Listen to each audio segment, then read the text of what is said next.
എൻ്റെ ഹൃദയത്തിൽ എന്നും സൂക്ഷിച്ചു വയ്ക്കാനുള്ള ഒരു അനുഭവമാണ് കേട്ടോ ഈ യാത്ര. അതാണ് രാമേശ്വരം ക്ഷേത്ര ദർശനം. ഈ ഒരു വീഡിയോയിൽ രാമേശ്വരത്തിൻ്റെ ഗൈഡോ അങ്ങനെ ഒന്നും പ്രതീക്ഷിച്ച് നിങ്ങളിത് കാണരുത്. അങ്ങനെയൊന്നുമല്ല, ഇത് ജസ്റ്റ് എൻ്റെ ഒരു എക്സ്പീരിയൻസ് ഞാനിവിടെ ഷെയർ ചെയ്യുകയാണ് എല്ലാവരുടെ അടുത്തും.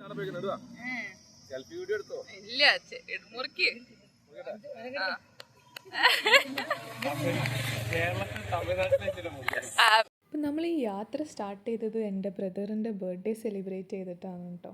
ഒരു Kerala Tamil Nadu border birthday celebration. അപ്പം അന്നേ ദിവസം തന്നെയായിരുന്നു എൻ്റെ ബർത്ത്ഡേയും. സോ നമ്മൾ ബ്രേക്ക്ഫാസ്റ്റ് കഴിക്കാൻ വേണ്ടിയിട്ട് ഒരു സ്ഥലത്ത് നിർത്തിയിട്ടുണ്ടായിരുന്നു. ബ്രേക്ക്ഫാസ്റ്റും ലഞ്ചും എല്ലാം നമ്മൾ വീട്ടിൽ നിന്ന് തന്നെ പാക്ക് ചെയ്ത് കൊണ്ടുപോയി, സമയവും കാശും ലാഭിക്കാൻ വേണ്ടിയിട്ട്. മലപ്പുറം ടു രാമേശ്വരം ഏകദേശം 9.5 മണിക്കൂറുണ്ട് കേട്ടോ. സോ പോണ വഴിയിൽ തന്നെ പഴനിയും മധുരയും കൂടെ കയറിയിട്ട് പോകാമെന്നുള്ളൊരു പ്ലാൻ ഉണ്ടായിരുന്നു. അപ്പോൾ ആദ്യം പഴനിയിലാണ് കയറിയത്. പഴനിയിൽ തന്നെ ഏകദേശം നമ്മളൊരു 3-3.5 മണിക്കൂറെടുത്തു കയറി ഇറങ്ങി അവിടെ ക്യൂ എല്ലാം നിന്നപ്പോഴേക്കിനും തന്നെ. സോ മധുര നമ്മളങ്ങ് സ്കിപ്പ് ചെയ്തു, കാരണം അവിടെയും കൂടെ കയറിയിട്ട് രാമേശ്വരത്ത് എത്തുമ്പോൾ വളരെ ലേറ്റ് ആവുമായിരുന്നു. പിന്നെ ഭയങ്കര ചൂടായിരുന്നു കേട്ടോ. റോഡിൽ ചെരുപ്പെല്ലാം നമ്മൾ വണ്ടിയിൽ തന്നെ ഊരിയിട്ടിട്ട് പോവുകയാണ് ചെയ്തത്. പക്ഷേ റോഡിലൊന്നും പോയിട്ട് ഓടാൻ പോലും പറ്റുന്നുണ്ടായിരുന്നില്ല, അത്രയും ചൂടായിരുന്നു. ഇത്രയും ഒരു ലോങ് ജേർണി ആയതുകൊണ്ട് നമ്മൾ ഇടയ്ക്കിടയ്ക്ക് ഓരോരോ ബ്രേക്ക് എടുക്കുന്നുണ്ടായിരുന്നു. ഫുഡെല്ലാം പോട്ടെ, വെള്ളമായിരുന്നു മെയിൻ. ഏകദേശം ഒരു 20 ലിറ്ററിന് മേലെ നമ്മൾ തന്നെ പാക്ക് ചെയ്ത് കൊണ്ടുപോയിട്ടുണ്ടായിരുന്നു. ബട്ട് സ്റ്റിൽ ഓരോരോ സ്ഥലത്തുനിന്നും ബോട്ടിൽ മേടിക്കുകയായിരുന്നു. അത്രയും ദാഹമായിരുന്നു. അതിൻ്റെ അത്രയും ചൂടല്ല ഇപ്പോൾ. Summer is at its peak. ചായനെ പറ്റി എന്തെങ്കിലും പറയാനുണ്ടോ?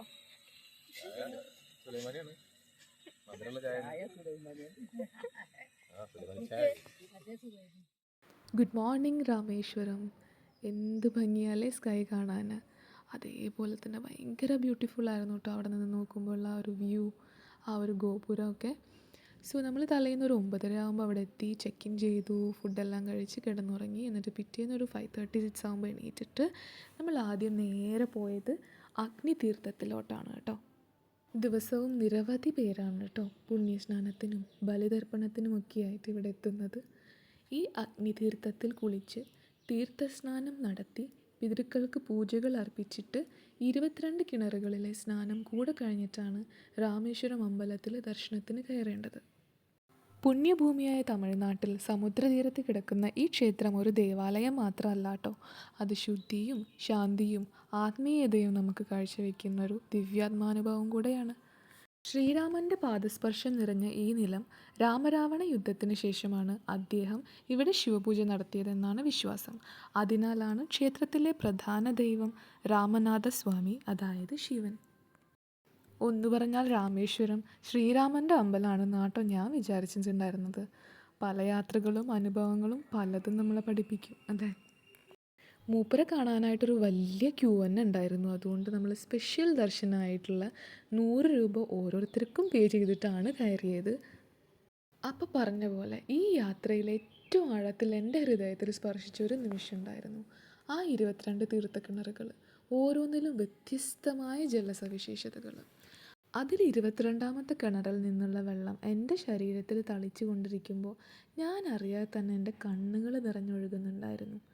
പാപങ്ങളെല്ലാം അലിഞ്ഞു പോകുമെന്നുള്ള ആ വിശ്വാസം ഇവിടെ ഞാൻ മനസ്സ് കൊണ്ട് തൊട്ടറിഞ്ഞു.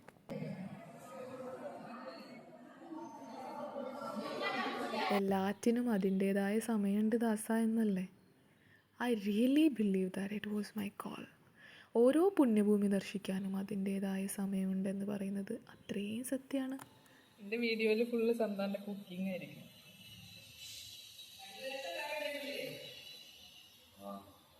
അങ്ങനെ ദർശനമൊക്കെ കഴിഞ്ഞ് കുറച്ച് മാഗിയൊക്കെ കഴിച്ച് നേരെ നമ്മൾ പാക്ക് ചെയ്തു ധനുഷ്കോടിയിലേക്ക്. വാവ്, വാട്ട് ആൻ എക്സ്പീരിയൻസ്. രാമേശ്വരത്ത് നിന്ന് ഏകദേശം ഒരു 20 കിലോമീറ്റർ ഉണ്ട് കേട്ടോ ധനുഷ്കോടിയിലേക്ക്. ആ ഒരു റോഡും ആ ഒരു sky, blue sky, green water, എൻ്റെ അമ്മേ ഒരു രക്ഷയുണ്ടായിരുന്നില്ല. പിന്നെ ധനുഷ്കോടി എന്ന് പറയുമ്പോൾ എനിക്ക് ഓർമ്മ വരിക വേറെ ഒന്നുമല്ല, ഉയരുന്നതിയേ ഓ